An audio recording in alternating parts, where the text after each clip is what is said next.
Hi, good evening, everyone. How are you? I'm so excited that you're here for this workshop. Um, Sorry about this. For the workshop on um, planning for graduate school, getting into graduate school with the help from your friends at SGC. And so, for those of you who don't know, the Career Center East University has changed its name. It's now the Shavit Glaubach Center, which is where SGC comes in, and we're the Shavit Glaubach Center for Career Strategy and Professional Development. So this is one of our last, I think, in the series of webinars that we have had in the spring. We have a series of webinars in the fall as well as in the spring, and we really wanted to have tonight's webinar because we know that many students, especially those who are applying to medical school, dental school, optometry school, PA school, uh, physician, that's physician assistant school, many of them have early deadlines, and many students actually are planning to apply for admission to these programs for September 2022 are actually starting the process already of meeting with the pre-med or pre-health advisors and getting ready to think about schools that they're going to be applying to, and are thinking about their personal statement, looking at the application process, etc. So that's why I think it's very timely that we're having this webinar now. I did hear also that there were some other students here. One I think was thinking about graduate school in psychology, and another one in occupational therapy. So what I'm going to say is actually going to be relevant for all of you, but I do want to say that I'm putting particular emphasis on those students who are here for medical dental school who have the earlier admissions. But whatever I'm saying is definitely applicable to all of you. So we're going to focus on graduate school and writing personal statements, although I will say that the majority of our time today will be spent on the personal statements. But I will talk a little bit about what the graduate school admissions process is about. I'm a pretty informal presenter, which really means that if you want to, please feel free to stop me at any time with a question. This is more about me than you. If you don't have to raise your hand because I can't see everybody at the same time. So I'm really fine if you just want to unmute yourself and just say, excuse me, Naomi, I'd like to ask a question. So feel free to do so. Okay. My name is Naomi Capp. I'm assistant director in the advisement division of the Shavit Glaubach Center for Career Strategy and Professional Development. And as I said, this is the workshop or the webinar on graduate school and writing personal statements. This is me, and this is our whole office. And the reason I did want you to see all of us is that although I'm presenting the webinar tonight, any one of us in the office, in the Shavit Glaubach Center, can actually work with you throughout the graduate school application process. So I do want you to understand that and feel free to reach out to any of us, even though I'm presenting tonight. So just to give you a little bit sense, I guess it's a plug for our office, but just to give you a sense of who we are, we actually used to be called the Career Center, and we still are offering and working with students on all phases of their career development. And our mission really is to support the leaders of tomorrow. So many of you tonight might be leaders in the field of medicine, dentistry, psychology, occupational therapy. And we really want to support you towards your goal of becoming a leader in your field. We want to help you think strategically about designing your career while in college, at graduation, for life. And for some of you tonight, the last I say the middle piece at graduation may be relevant because some of you may be deciding to take off one or two gap years before applying to graduate school, and that's fine because we will work with you as an alum once you decide you are ready to start your application process. And some of you tonight here may already be alums. So I just don't want you to think that you're just limiting yourself to our services while you're in school, because we do work with alumna. And some of you, and again, I wish all of you lots of luck on your graduate admissions test. For some of you, they're the MCATs. For some of you, it's the DATs. For some of you, it's the OATs. For some of you, it's the GREs. So while I wish all of you tremendous success in taking them, some students do decide to take a gap year because they didn't get the score that they had hoped to get, and therefore are going to take time to study and take the exams again, or the entrance exams again, so that they can perform better on it. So again, don't be concerned that if you don't do it this year, you'll never have the backup and support of our office. You will have it. So I just felt like it was important to say that to you. Okay. Now, what are we going to focus on tonight? So the learning outcomes from today's session, or tonight's session really is, one is how to decide if now is the right time. I don't know, this always happens, but one of the learning outcomes is to decide if now is the right time for you to apply to graduate school. I know there's a lot of pressure, especially at Yeshiva University, to apply to graduate school while you're already in school. A lot of students have told me, well, if I don't go now, I don't know if I'll go again. I'm in the study mode, and if I don't do it now, I'm concerned. Don't be concerned, okay? We have to evaluate, is now the right time for you? Don't follow the herd mentality. Is now the right time for you to apply to graduate school? Two, I'm going to talk about the steps in the graduate school application process. And as I said before, number three is really what I'm going to spend the majority of the time talking about: how to write an effective personal statement. I think it can be a very daunting concept for students to write a personal statement. And I hope to make it less overwhelming and daunting tonight. So getting to the first question, should I apply to graduate school? So the two questions I think you want to ask yourself: is graduate school for me? So for the students that I've heard about tonight who have already shared their graduate school plans, for those of you applying to medical school, if you want to be a doctor, I think graduate school is for you. If you want to be a dentist, graduate school is for you. If you want to be a psychologist, graduate school is for you. And if you want to be an occupational therapist, graduate school is for you. And why do I say that? Because you can't enter these professions without completing the recommended course of graduate school. So that's number one. However, I have had students in the past, question whether or not they should go to graduate school or not. So if it's just a way to avoid, looking for a job, that's not a good idea, and graduate school is not for you. And even for some students who really want to use graduate school as a stepping stone for a career, one of the questions you have to ask yourself, is this the right stepping stone at this point in time for me? So I've had students, ask me, should I apply to graduate school now in business? So it may not be the best step for you. It may be, especially the better schools in the better MBA programs, really want people who have had work experience. So it may not be the right time for graduate school for you, because you may not be, number two, the strongest candidate for graduate school at this time. So that's the other thing you really want to ask yourself. So once you've determined graduate school is for you, and again, we can help you if you have a question of whether or not this is the right time, please, feel free to reach out to the Career Center. But secondly, the second question, am I a strong candidate for graduate school? I think that's something that each one of you really has to ask yourself. And I say this almost more so this year than any other year, primarily because of COVID.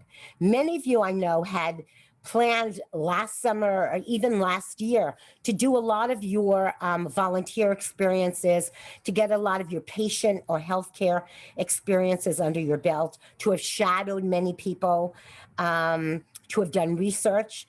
And for some of you, your plans fell through, not for any lack on your part or not for any negligence on your part, but because the country was shut down almost. So you really have to then think about, because of these issues, is now the best time for me to apply?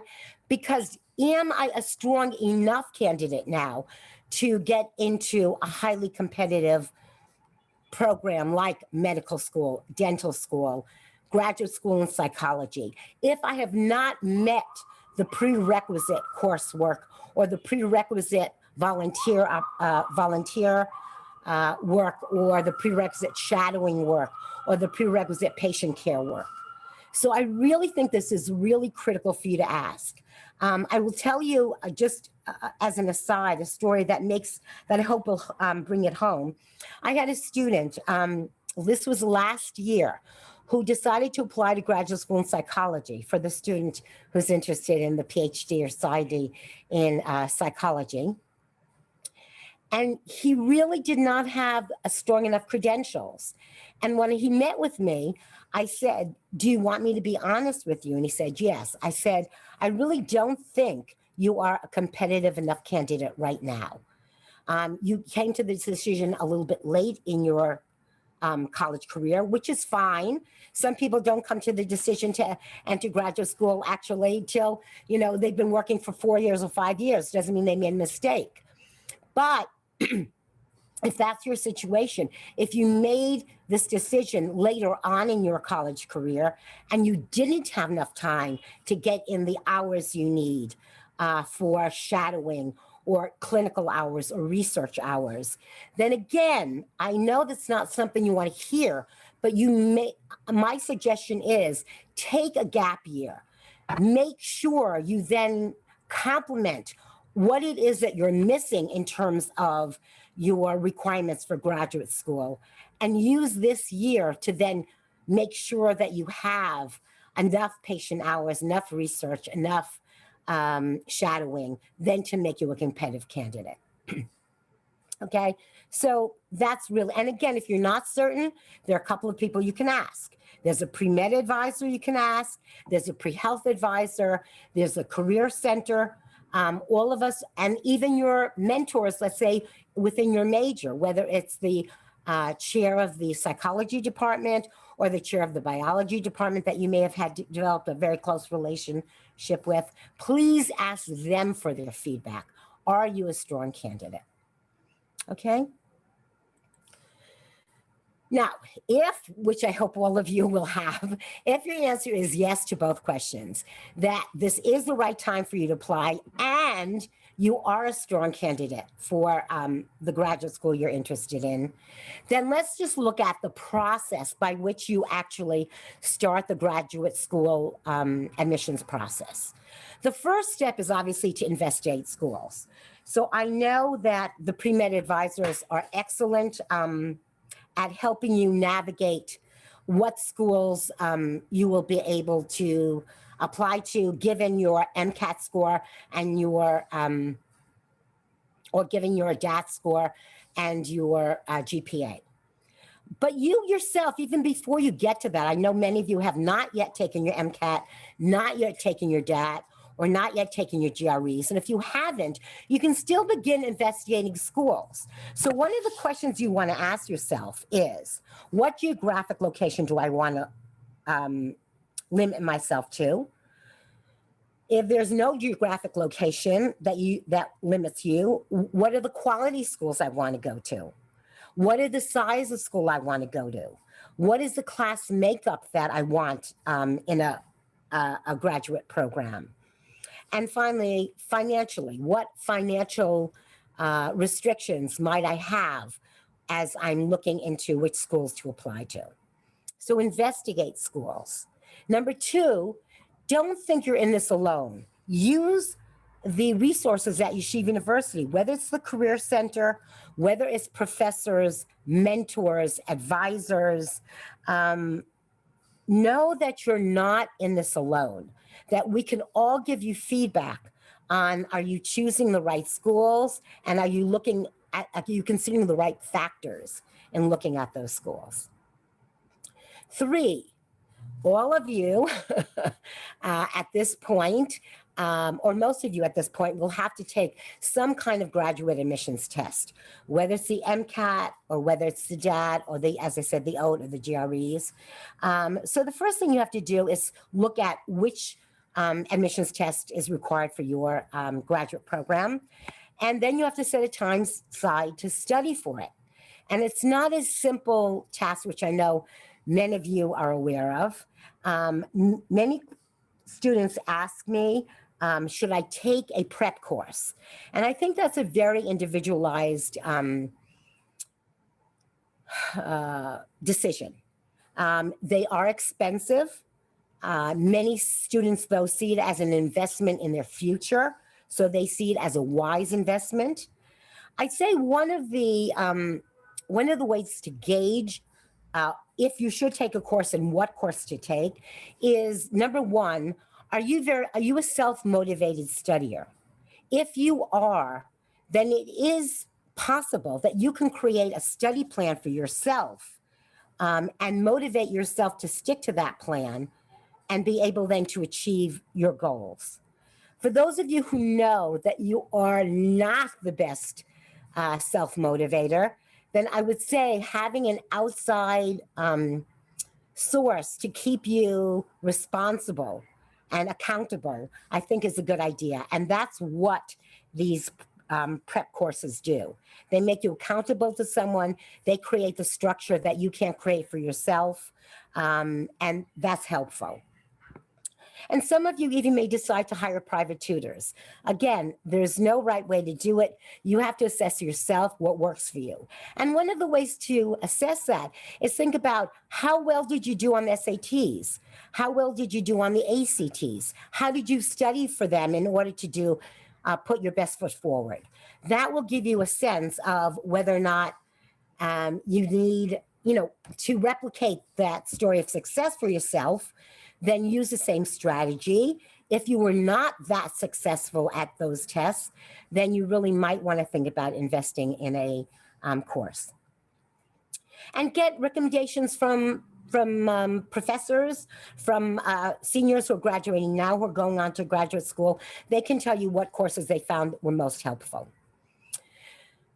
4, get recommendations. That's the other thing you have to do. So what does that mean to get recommendations? So for those of you who are going through, let's say, to med school or DAT school, so you have a designated advisor who will actually serve as the cornerstone for recommendations for you. However, in order for the pre-med advisor to give you a recommendation, they're going to need some information from you. And that's why I'm sure all of you have already either met with Lolita Woodhill or Dr. Lowy, who have asked you to write an autobiography so they get a full picture of who you are, or they have asked you to send your resume. And then you will also reach out to other people, either professors you've had or people under whom you've done research, or people, volunteer coordinators where you volunteered in hospitals, or you may reach out to people, let's say physicians or psychologists under whom you've shadowed, or even bosses that you've worked for. So you will ask them for recommendations, and you will always preface it by sending them an email that will give them enough information about why you are asking them to write your recommendation. So for those of you who are still in school, I would say use the summer. If you don't have a professor with whom you are close, try to develop a relationship with a professor so that you do have an academic recommendation, because people do want to hear from professors who can assess your academic qualifications. And they want to hear from people who you've worked under to assess your interpersonal skills, your communication skills, your clinical skills, your patient relation skills. So again, you want to reach out to these individuals. You want to reach out usually through a email to ask them for it. You want to give them enough information. You may even want to send them your resume so they get a fuller picture of who you are. And the way you word your your request is really important. You want to ask them, would they feel comfortable writing you a strong recommendation for medical school, etc. Next is you need transcripts, and that's obviously from every school. That's part of the application process.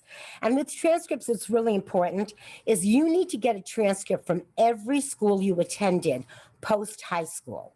Now, what does that mean? For some of you who've gone to a summer school and used those courses to graduate from YU, even though it appears on your YU transcript, it appears on your YU transcript as transfer credit. Therefore, you need official copies from every school you attended. Now, the one, I'd say, the one exception to this is if you have gone to Israel, but you went on the YU Israel program, you do not need to get a separate transcript from Shalei Vim or from Machon Gold or from other seminaries that you've gone to or yeshivot you've gone to, if you've gone on the YU program. However, and this is really important, if you spend Shana Bet in these schools, you do have to get a separate transcript from Shana Bet. Okay, because if you're using those credits to graduate from YU, then you need an official transcript sent from your Shana Bet seminary. Not from your Shana Aleph if it's on the YU, but only for your, Shana Bet. So again, now if you decided to stay in Israel 2 or 3 years and did not get credit for it and are not looking for credit for it from YU, that's different. You do not need to, get a transcript. Okay, so very important, official transcripts. And finally, I'm skipping a step. Obviously, you then have to fill out your application, which is actually pretty simple. It's time consuming, but simple. And then the last step here that I've looked at is getting ready for interviews. And in terms of getting ready for interviews, we at the Career Center can help you with that, either by conducting mock interviews. And I know the pre-med advisors and pre-health advisors will always suggest that you speak to the Career Center and set up time for a mock interview. So we're very familiar with the kinds of questions that are asked. But we also have an online tool called Big Interview, which all of you can use to help you prepare for interviews. So there are many, many resources that you can use from the Career Center. So to help prepare you to perform your best on interviews. Okay, so that's, those are the steps that you would want to go through. And the step that I left out, which is really number 7, is your personal statement. And I know many of you are very anxious about this. It seems like a very amorphous concept. Where do I even begin to write a personal statement? Because personal statements are very important. So what do you have to think about before you begin your personal statement? One is write your personal statement early on. Spend time thinking about it and writing it. Why? Because your first draft will definitely not be your final draft. I'm going to tell you, it definitely will not be your final draft. Secondly, you want to spend time on it because schools really read them. Whatever the requirement of graduate school is, no matter what the requirement is. Like a lot of students say to me, and I guess I'm going to direct this at the student who said they're either interested, let's say, in OTPT or psychology graduate school. So for some of those schools, you will need the GREs. And you'll say, oh yeah, but the GREs really aren't that important, are they? So if a school requires it, it is equally important. So I want to say that it's very important that you study for them the same way as the personal statement is a requirement for your application. Schools read them, and what they do is it gives the admissions committee a window into who you are beside your GPA and your test scores. So for those of you who are not the best test takers, then your personal statement may even take on a greater emphasis. Why? Because you want to show them the dedication, the qualities, the skill set that you possess that does not appear necessarily through your test scores or your GPA. You want to give them a fuller picture of who this person is who's applying to their graduate school. They want to know your ideas and goals in pursuing a graduate degree, and they're also going to be assessing your writing abilities. Can you present a coherent case for yourself as a medical student, or as a dental school student, or a psychology graduate school student, or an occupational therapy graduate student? Now, the next point I think is really important as well is many graduate schools, and this is, I think, a trend that almost all graduate schools are moving towards. Most graduate schools have a common app. So for medical school, it's the MCAS. For dental school, it's the ADAS. For, I don't remember the one it's called for the optometry school, but there's also a centralized application system for that. The OT is moving to a centralized system. Speech therapy is moving to a centralized system. And psychology has moved to a centralized system. So what that means, the difference this makes is that you will develop one personal statement that then will be sent out to all the schools who are part of this common application process. So because of that, you don't mention specific schools or specific professors with whom you want to work, and that's why you're interested in that particular school or that particular program.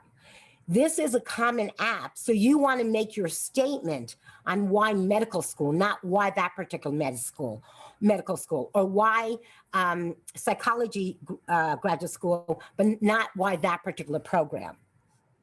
You will have an opportunity later on to distinguish between why that school, and that's when you actually will have secondary applications to fill out, where each of the schools that you have designated as schools you want to apply to will send you follow-up. Once they receive the common app and read that over, they then will send you a secondary application form to fill out.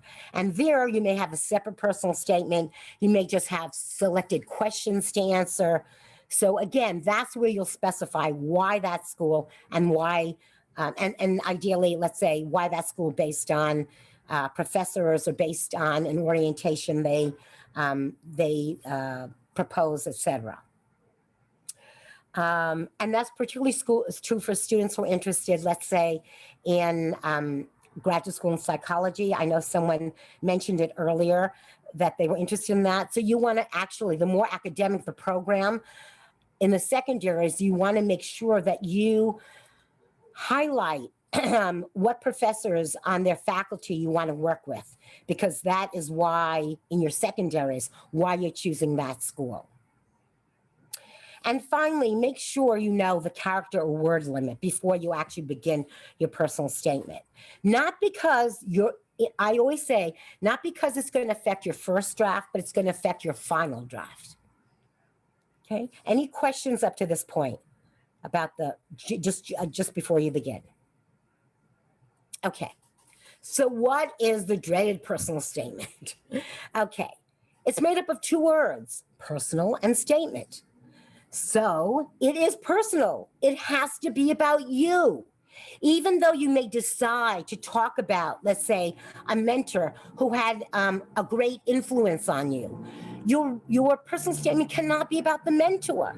It has to be about you, what you learned about yourself, what you learned about the career, what you learned about patient care or research from that mentor. So it has to be about you. It has to be reflective about your experiences. So it's not just talking about your experiences, that you're talking about in the first person, but what you're doing is you're telling the story behind what is in the experiences you're choosing to focus on. Two, it's a statement though. So it has to be written formally. It has to be written professionally. So you wouldn't say mom and dad. You say mother and father. You wouldn't say kids. You say children or adolescents. You wouldn't use abbreviations like HASC, because this may be a school that has never heard of HASC before. So you want to say Hebrew Association for Special Children, or NCSY. So again, make sure that you are using language that the audience can understand, and that is not, that is more universal. Focus on your interest and your motivation. So really what I'm saying is, from reading your personal statement, what an admissions committee has to gather is they have to be able, after reading your personal statement, to understand why you're motivated and interested in going into medicine, dentistry, optometry, physical therapy, occupational therapy, law, psychology. They have to understand, what abilities do you possess that will make you a good doctor, dentist, et cetera, et cetera. From reading your personal statement, you want them to walk away with knowing any distinguishing factors about you that only you can say about yourself that other applicants can't. And I'll just give you an example. What I mean by that is, there was a student who wrote an incredibly compelling personal statement, not only on this, but this was part of it, about her interest in becoming an oncologist. And the reason she decided upon this was because when she was 16 years old, her mother had a very serious challenge. She faced a very serious challenge with breast cancer. And that was a story that she shared, not for pity, not for empathy, to show how she overcame a personal challenge and how that motivated her and ignited her and gave her career a new orientation. So think about, are there any distinguishing factors in your life that you can talk about as one of your experiences that will make an impact on the reader, okay?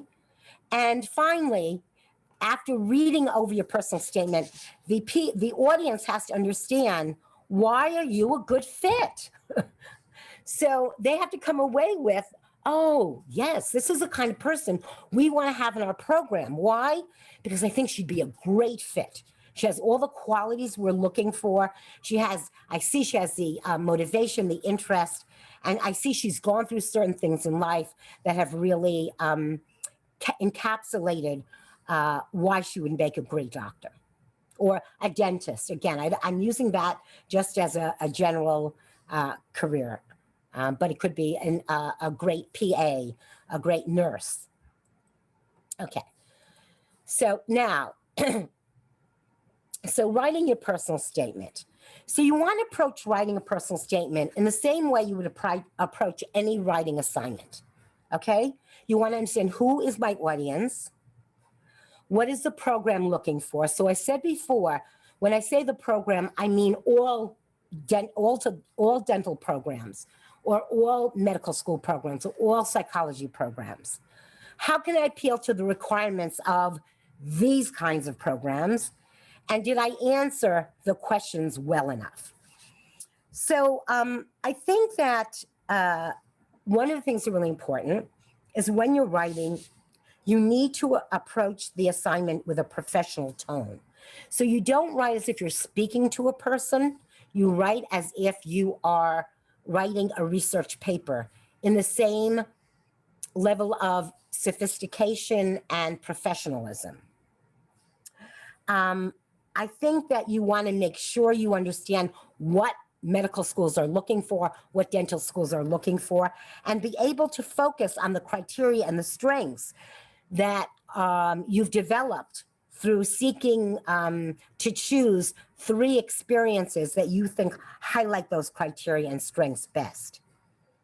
You always want to clarify culturally specific terms and organizations, as I mentioned earlier. And the key question you want to ask yourself is think about what makes me stand out as an individual among hundreds of other applicants. What details can I give in my personal statement that will make me memorable to an admissions committee? Because think about this. Who is the admissions committee? They're made up of either professional admissions officers, or they may be alumni of the school, let's say of a medical school, or they may be professors, faculty members. And so they've read thousands of essays before. What details can you give to make you memorable to this committee? What makes you unique? Now, I know just that statement alone makes everybody freeze out. What makes me unique? I'm not unique. I'm just like everybody else from YU. So I'm going to tell you that while you think you have nothing that makes you unique, I'm going to tell you that what will make you unique is choosing the experiences you choose to choose and you choose to talk about in your personal statement, and being reflective about those experiences. Looking at what have you gained from those experiences, what knowledge have you gained about yourself, about others, and about the profession. So please, please know this. Now, the more academic the program, so for example, what I'm going to say is actually going to sound really funny, but dental school, medical school, PA school, nursing school, believe it or not, they're not academic in their orientation. So what I mean by that, yes, they're very difficult programs. Don't misconstrue what I'm saying, but they're not academic, meaning they are looking for different things than, let's say, a PhD or a PsyD person in psychology is looking for, or someone who might be applying for a PhD in English literature or in history. So those are what we call the academic programs. They're looking for a much more academic approach to your personal statement, less kind of creative. And I use that kind of very loosely. It's a very different approach. So for those of you who might be applying to academic programs, please ask me or come to our office and we'll tell you how that differs from, let's say, a personal statement from someone who is applying to medical school or PA school or any kind of health related career. Okay? So any questions up to this point? Sure? Okay. So how do you get started? Okay, because that's, I think, students say, Naomi, I heard what you said, but where do I even start? Where do I start writing? Every time I want to approach my computer, I freeze. So I'm going to give you a great suggestion. Start answering these 5 questions. So these, I think, are the critical questions to begin to ask yourself.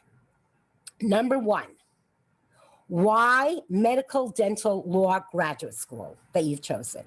Why? Why this particular graduate school? Number 2, what experiences have led you to choose this as your career path? I'm sorry, I did a typo. What have you done to test out this field? And what has been most meaningful to you and why?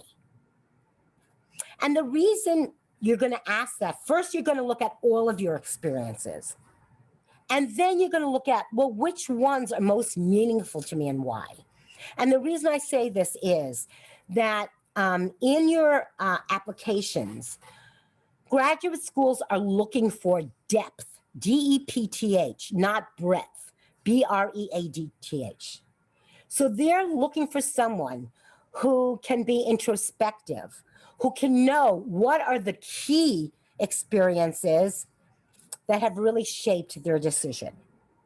So you do not put everything you've ever done in your personal statement.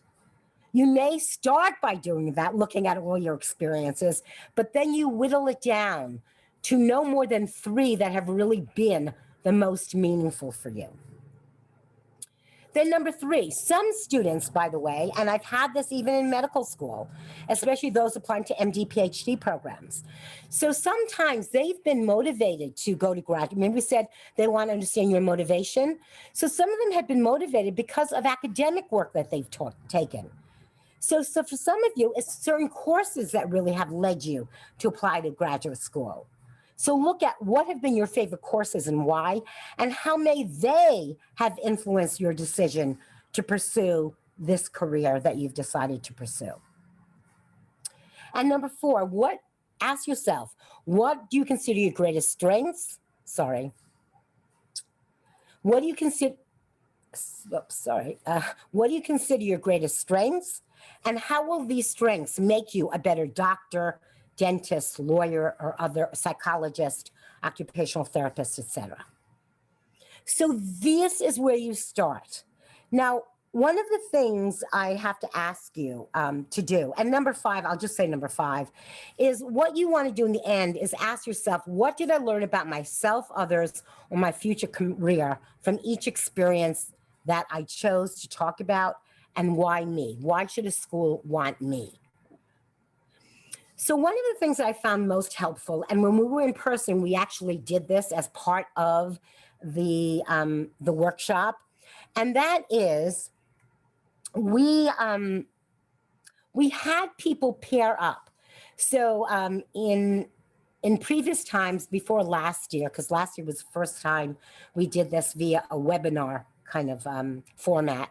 But before that time, we actually had a workshop, an in-person workshop, and we divided the group who came into dyads. And what we did is we had one person be the interviewer and one person be the interviewee. And the interviewer would ask these questions that I just posed to you right now of the interviewee, and they would write down the questions. And then they would switch. And the interviewee would then become the interviewer, and the interviewer would become the interviewee. And then the new interviewer would write down, ask these questions of the interviewee, and then they would exchange notes. And why did we have students do that? We have students do that because if you ask yourself these questions in isolation, you know yourself already. You know, oh, I don't have to, you don't, you know, because of this, oh yeah, I don't have to really go into detail. But if someone asks you the question, they will question, well, what do you mean by that? Can you tell me more about that? Oh, this really sounds interesting. So I always suggest the best way to ask yourself or answer these questions is either to have a roommate ask you it, have that roommate be your interviewer, have a good friend be your interviewer, have a family member that you really trust to be to interview you. So have someone else interview you, or even have the career center be the interviewer. Have someone ask you the questions, have them write down the answers, have them then send you the answers. And this will be your starting point by which you will start then writing your personal statement. So you will have a starting point. You won't be looking at a blank slate. Does this make sense? Any questions about this? Okay, guys. So next, thanks, Aviva, for the thumbs up. Okay, so now we're going to move. So these are the questions. Remember to ask yourself. Okay, so what are 10 times? Oh, by the way, if anyone didn't hear me before, if anybody has any questions, what I'm going to ask you to do is just unmute yourself and ask your question. So Aviva, when you gave me a thumbs up, I wasn't sure that was a thumbs up or that might be a question you might have. So, you know, if anyone has a question right now, just unmute yourself and ask me the question. Okay, fine. So I'll continue. So 10 timely tips. So having filled out the questionnaire or these questions that I just shared with you, then you want to actually start thinking now about how are you going to organize your personal statement? And the way you begin to think about it is you want to always start with a story. And you say, why start with the story? I'm sure you've heard this already from other people who have applied to graduate school. The reason many people say start with a story, it brings in your reader into your world. So I will tell you, I remember a student starting with, she was applying to PA school. And she started with an incident that actually happened to her on the platform of Subway. There was someone who fainted, was on the ground. Someone yelled, "Is anyone here trained in medicine?" And this person had just finished an EMT course. She went over, and she was the one that kind of took charge of that moment. But instead of just saying it, she actually described the experience. And this is what I said before of having, perhaps a memorable situation that you want to talk about. So that's something that that person could say that no one else could say. So that was a story that really was intriguing and brought the reader in. And in telling her story, she elicited all the skills and strengths that she had. So, and from there, she then went on to talk about two other experiences that were also meaningful. So you don't have to tell a story about every experience that you're going to share in your personal statement, but starting off with a story is really a great way of bringing the reader into your world. So that's why you often say start with a story. Now, eventually, the three experiences that you choose should really have a theme. There should be a tying together of these three experiences. So maybe each experience talks about a different strength that you have. That might be the central theme, talking about these three strengths through three different experiences. It may be three different experiences that highlight this same motivation you have for going into medicine or dentistry or psychology. So think about, once you've chosen the three experiences, see if you can find any common or central theme in them. So that's number one.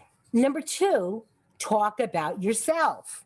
Think about what makes you stand out from other applicants and that you can say about yourself that other people can't. And in this process, when I say talk about yourself, never ever use the third person you. So don't make this a platform like a soapbox by saying what doctors should be like. Talk about yourself and your experience with the medical field and what you've learned and what kind of doctor you want to become. So you never use a third person. You never use this as a soapbox to discuss, what you think medicine or dentistry or psychology should be like.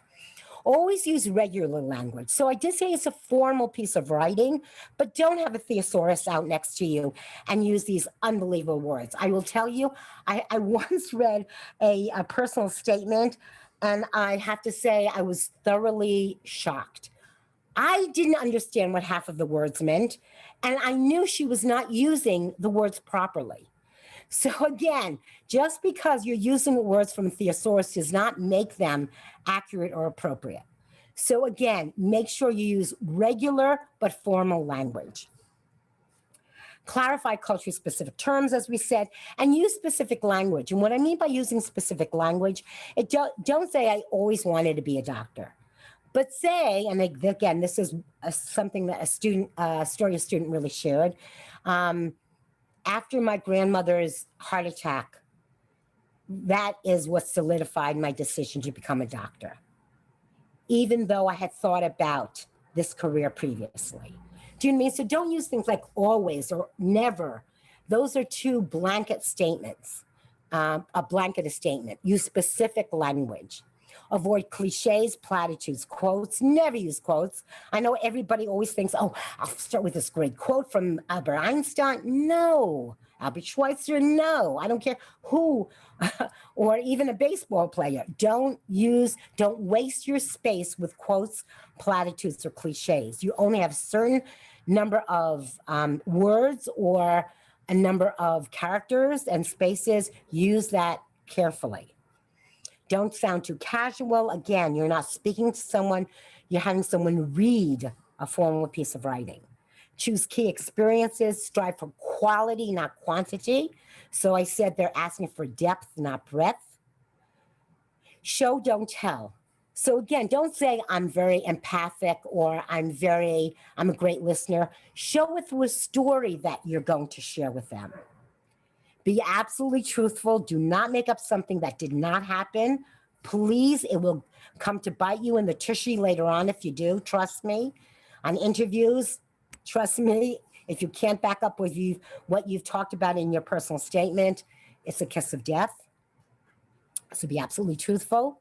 And again, remember I said before, probably don't choose any more than 3 experiences, and make sure 2 of them are at least from college. And the reason I say that is because you want the admissions committee to understand that this is a mature decision that you're making. So yes, while maybe one of your earlier experiences has been the motivator for you wanting to go into medicine, and that happened maybe when you were in high school, you still want the other 2 to be reflective of a more mature decision maker. So you want to make sure the other 2 are from your college experience. Always be positive. So your personal statement is not a time to talk about your C you got in one of your courses. It is not a time to talk about your bad MCAT or your poor MCAT score, your LSAT score. It's not the time to talk about how you went to so many psychologists, no one really could help you with your problem, and finally you found one who did. No one wants to read that. Nobody wants to read anything negative in a personal statement. They only want to hear positive statements about yourself and even about the profession. So what you could say, although my problem was very complex, I was so fortunate to find a psychologist who was able to understand my situation and blah, blah, blah.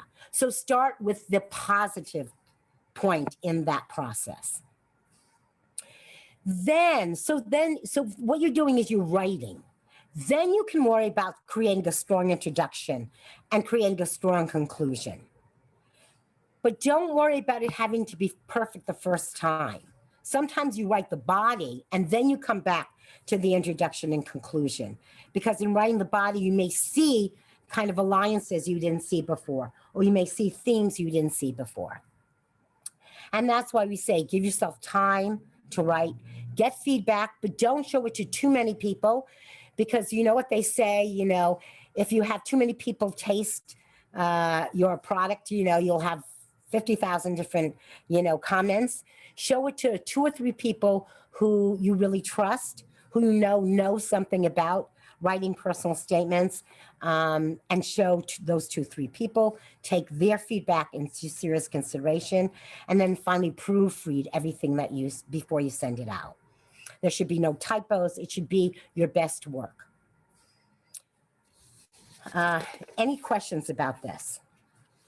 So again, in choosing, let's say, certain experiences, look at your accomplishments, look at any challenges you've overcome, look at your growth from these experiences, etc. Then once you've submitted your application, okay, your generalized application, your centralized application, then you can look at secondaries. And your secondaries, as I said, will be sent from every school that you want to then apply to. And in the secondaries, you'll, as I said before, be more specific. Why that school? Why perhaps they have faculty members, a certain approach to medicine. Like a student knew she only wanted global medicine. So she only applied to programs that had a strong emphasis on global medicine. So again, she could really articulate it in a very clear manner. And make sure, this is really, really important, that especially in the secondaries, there will be very specific questions. Like one of them, for example, I'll just share with you, like NYU, they said, what will you specifically bring to the NYU community? So again, you have to think about what is it that makes you different and unique, and how will that really enhance the community, the student body at NYU School of Medicine. So make sure you read the application instructions really carefully and the questions really carefully. So what are your next steps? Your next steps after tonight, if those of you who need to, you need to set an appointment with the pre-med advisor, maybe a faculty member, maybe the career center. So please schedule a one-on-one virtual interview session, strategy session with us at the Career Center. We're more than happy to meet with you to discuss your personal statement. So you never want to look at other people's personal statement, because everybody has their own unique story. Yours should not sound like your friends. Yours should sound like you. And that's why I'm a huge believer. While you may look online for certain, examples, I'm not a huge believer in doing that, because I think it will fixate you on one kind of personal statement. And your personal statement, the one that will make you memorable to a faculty member who's reading it or an admissions committee, is something that only you can say and that only you can write. So meet with a career advisor, meet with a faculty mentor, meet maybe with a physician who has become a mentor to you, and meet with them so that you can see how you can begin your personal statement and make it unique to you. Any questions? Please, please ask any question.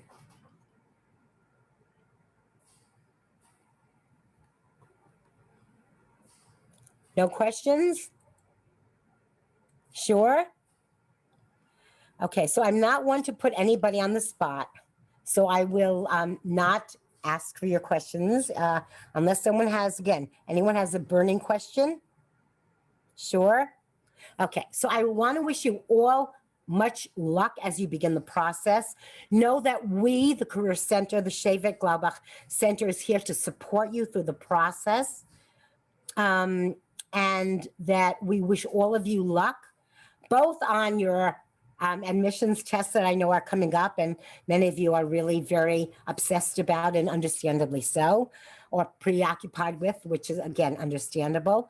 But also, please reach out to us and we will help you perhaps see things about yourself or about your experiences you may not have seen. And we may ask you questions that may help you see that experience in a different light. So good luck to all of you as you begin your process, and please turn to us for any assistance we can offer. Lots of luck. Thank you. Take care now. Thank you. Bye-bye.